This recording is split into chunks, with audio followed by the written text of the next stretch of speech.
Hello friends, स्वागत है आपका अपने यूट्यूब चैनल कर क्लासेस में। दोस्तों, आज हम इस क्लास में साइंस से रिलेटेड 25 क्वेश्चन को करने वाले हैं। चलिए देखते हैं। पहला क्वेश्चन है भौतिक गुण किस पर निर्भर करते हैं। इसका सही आंसर होगा ऑप्शन ए, परमाणु के आकार पर। नेक्स्ट क्वेश्चन है पानी में से कार्बन डाइऑक्साइड गुजारने पर प्राप्त सोडा वाटर होता है, किस प्रकार का होता है। एक ऑक्सीकरण कारक होता है, प्रकृति में अम्लीय होता है, प्रकृति में क्षारीय होता है, या फिर अपचायक कारक होता है। इसका सही आंसर होगा ऑप्शन बी, प्रकृति में अम्लीय होता है। ठीक है। नेक्स्ट क्वेश्चन है डायलिसिस किससे संबंधित है। पहला ऑप्शन है मस्तिष्क, आंखें, यकृत या वृक्क। तो दोस्तों इसका सही आंसर होगा ऑप्शन डी, डायलिसिस वृक्क से संबंधित है। ठीक है। अगला क्वेश्चन है क्वेश्चन नंबर चौथा है मानव रक्त का कितना प्रतिशत प्लाज्मा है। 45, 35, 55 या 50। तो इसका सही आंसर होगा ऑप्शन सी, 55। मानव रक्त का 55% प्लाज्मा होता है। ठीक है। नेक्स्ट क्वेश्चन है क्वेश्चन नंबर 5वां है निम्न में से मिल्क ऑफ मैग्नीशियम होता है। क्या होता है milk of magnesium. Magnesium hydroxide, magnesium sulphate, magnesium oxide या फिर कैल्शियम सल्फेट। तो दोस्तों इसका सही आंसर होगा ऑप्शन ए, मैग्नीशियम हाइड्रोक्साइड को मिल्क ऑफ मैग्नीशियम भी कहते हैं। ठीक है। क्वेश्चन नंबर 6वां है जापानी इंसेफ्लाइटिस बीमारी का कारण है। क्या कारण है। प्रोटोजोआ, कवक, जीवाणु या फिर वायरस। दोस्तों इसका सही आंसर होगा ऑप्शन डी, वायरस। जापानी इंसेफ्लाइटिस बीमारी का कारण क्या है, वायरस। अगला क्वेश्चन देखते हैं क्वेश्चन नंबर 7वां निम्न में से कौन सा एंजाइम नहीं है। गैस्ट्रिन नहीं है, लाइपेज, ट्रैप्सिन या अमाइलेज। तो दोस्तों इसका सही आंसर होगा ऑप्शन ए, गैस्ट्रिन नहीं है। गैस्ट्रिन क्या नहीं है, एंजाइम। ठीक है। लाइपेज, ट्रैप्सिन और अमाइलेज क्या होते हैं, एंजाइम होते हैं। ठीक है दोस्तों। क्वेश्चन नंबर 8 है निम्न में से कौन एक एएमयू के बराबर होता है। एएमयू मतलब एटम मास यूनिट। ठीक है। इसका सही आंसर होगा ऑप्शन डी, कार्बन परमाणु के 1/12 के बराबर होता है। ठीक है। एक एएमयू बराबर होता है कार्बन का 1/12, कार्बन परमाणु के द्रव्यमान का 1/12। ऑप्शन डी इसका करेक्ट हो जाएगा। क्वेश्चन नंबर अगला है ट्राइटियम निम्न में से किस तत्व का आइसोटोप है। हाइड्रोजन, नाइट्रोजन, कार्बन या फिर हीलियम। तो दोस्तों इसका सही आंसर होगा ऑप्शन ए, हाइड्रोजन। ट्राइटियम हाइड्रोजन का आइसोटोप है। ठीक है। अगला क्वेश्चन है क्वेश्चन नंबर 10 एक इलेक्ट्रॉन वोल्ट ऊर्जा किसके बराबर है। 3.6 गुणा 10⁻6 जूल। दूसरा ऑप्शन है 1.6 इंटू 10⁻⁻19 जूल। सी ऑप्शन है 3.6 इंटू 10⁻⁻19 जूल। या फोर्थ ऑप्शन है 1.6 इंटू 10⁻⁻18 जूल। तो इसका सही आंसर होगा ऑप्शन बी, 1.6 इंटू 10⁻⁻19 जूल। एक इलेक्ट्रॉन वोल्ट बराबर होता है। ठीक है। नेक्स्ट क्वेश्चन है क्वेश्चन नंबर 11 है तापमान के बढ़ने पर ध्वनि का वेग बढ़ेगा, कम हो जाएगा, समान रहता है या तापमान से स्वतंत्र होता है। तो दोस्तों तापमान के बढ़ने पर ध्वनि का वेग है जो बढ़ेगा। तापमान बढ़ेगा तो ध्वनि का वेग भी बढ़ेगा और तापमान घटेगा तो ध्वनि का वेग भी घटेगा। ठीक है दोस्तों।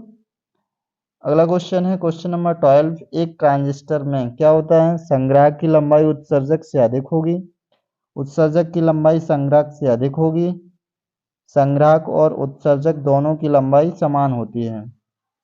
तो दोस्तों इसका सही आंसर होगा ऑप्शन एक, संग्राहक की लंबाई उत्सर्जक से अधिक होती है। ट्रांजिस्टर में संग्राहक की लंबाई उत्सर्जक से अधिक होती है। क्वेश्चन नंबर 13 देखते हैं लेंस का नियम किसके संरक्षण पर आधारित है। लेंस का नियम किसके संरक्षण पर आधारित है। दोस्तों इसका सही आंसर होगा ऑप्शन बी, केवल ऊर्जा के संरक्षण पर आधारित है। ठीक है। अगला क्वेश्चन है निम्न में से कौन सा विटामिन रक्त के थक्के बनाने के लिए आवश्यक है। कौन सा विटामिन है जो रक्त का थक्का बनाता है। इसका सही आंसर होगा ऑप्शन सी, विटामिन के, जो रक्त के थक्का बनाने के लिए आवश्यक होता है। क्वेश्चन नंबर 15 है, निम्न में से कौन एस्कॉर्बिक एसिड सबसे प्रचुर स्रोत है? मतलब इनमें से कौन सा एस्कॉर्बिक एसिड का सबसे प्रचुर स्रोत है? गाजर है, सेम है, अमरूद या फिर सेब? तो दोस्तों इसका सही आंसर होगा ऑप्शन सी, अमरूद में सबसे अधिक मात्रा में एस्कॉर्बिक एसिड पाया जाता है, यानी विटामिन सी। ठीक है दोस्तों, अगला क्वेश्चन देखते हैं। आरएनए डीएनए से किस बात से अलग होता है? एडिनाइन, ग्वानिन, थाइमिन या यूरासिल? इसका सही आंसर होगा option D, uracil. Question number 17, शीतल पेय में कौन सी गैस घुली होती है? कार्बन डाइऑक्साइड, एथिलीन, एसिटिलीन या नाइट्रोजन? तो इसका सही आंसर होगा ऑप्शन ए, शीतल पेय में कार्बन डाइऑक्साइड गैस घुली होती है। क्वेश्चन नंबर अगला है 18, मशरूम किस प्रकार के जीवों से संबंधित है? मशरूम क्या है? कवक है, लाइकेन, शैवाल, फन? इसका सही आंसर होगा ऑप्शन ए, मशरूम क्या है? एक कवक। ठीक है, नेक्स्ट क्वेश्चन है 19, सोनार में किस प्रकार की तरंगों का उपयोग किया जाता है? अल्ट्रासोनिक, रेडियो तरंग, इंफ्रासोनिक या फिर गामा तरंगें? तो इसका सही आंसर होगा ऑप्शन ए, अल्ट्रासोनिक तरंगों का यूज सोनार में किया जाता है। अगला क्वेश्चन है 20, मानव हृदय में ऑक्सीजन युक्त और ऑक्सीजन रहित रक्त होता है। हृदय के दाहिने निलय से ऑक्सीजन रहित रक्त की दिशा क्या होती है? फेफड़े की ओर, हृदय के बाएं आंदोलन की ओर, ऊपरी शरीर की ओर या निचले शरीर की ओर? तो इसका सही आंसर होगा ऑप्शन ए, फेफड़े की ओर। ऑक्सीजन रहित जो रक्त होता है वो फेफड़े की ओर जाता है। नेक्स्ट क्वेश्चन है 21, समुद्र में तैरना आसान क्यों होता है? इसका सही आंसर होगा ऑप्शन बी, समुद्र के पानी का घनत्व सामान्य पानी से अधिक होता है, इसलिए समुद्र में तैरना आसान होता है। नेक्स्ट क्वेश्चन है 22, जब प्रकाश को एक प्रिज्म से गुजारा जाता है तो सबसे कम विचलित होने वाला प्रकाश होता है? हरा, लाल, नीला या फिर बैंगनी? तो इसका सही आंसर होगा ऑप्शन बी, लाल रंग, जिसका विचलन सबसे कम होता है। क्वेश्चन नंबर 23 है, इम्यूनोलॉजी के जनक कौन है? Edward Jenner, Landsteiner, Robert Koch, Louis pasture?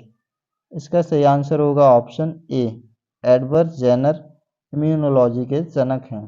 ठीक है, क्वेश्चन नंबर 24 है, निम्न में से कौन सा प्राकृतिक बहुलक है?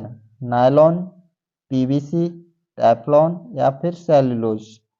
इसका करेक्ट आंसर होगा ऑप्शन डी, सेल्यूलोज, जो कि प्राकृतिक बहुलक है। ठीक है, क्वेश्चन नंबर 25 है, निम्न में से कौन सा विद्युतीय क्षेत्र द्वारा विचलित किया जाता है? ऑप्शन ए अल्फा किरण, ऑप्शन बी गामा किरण, option C neutron, option D X किरण? इसका सही आंसर होगा ऑप्शन ए, अल्फा किरण।